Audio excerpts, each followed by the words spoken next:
Number 9. Question number 9. Order! Question number 9, Nicky Wagner. Thank you, Mr. Speaker. To the Minister of Housing.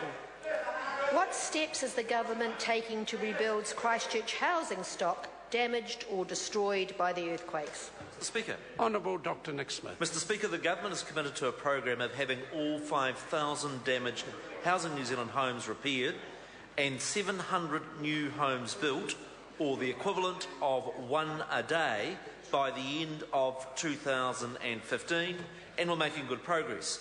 Today I turned the first sod on a new $9 million 26-unit development on Manchester Street, where 6 old damp state houses previously stood.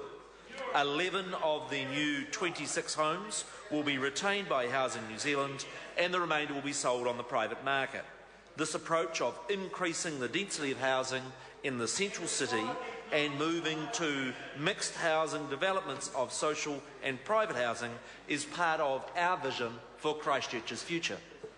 Mr. Speaker. Supplementary question, Nicky Wagner. Thank you, Mr. Speaker. To the Minister of Housing, how is the government addressing the housing problems of the people of Christchurch with mental health needs, given the stresses this community has been through and the escalating costs of housings from the loss of thousands of homes from the earthquake?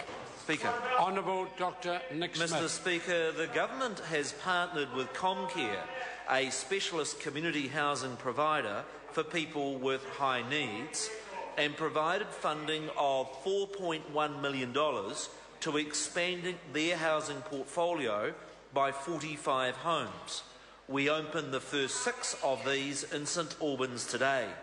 These tenants have complex needs which are better met by a specialist community housing provider like ComCare. This initiative is a flagship of our social housing reforms, underpinned by new legislation which passed unanimously by Parliament yesterday. Supplementary question, Phil Twyford.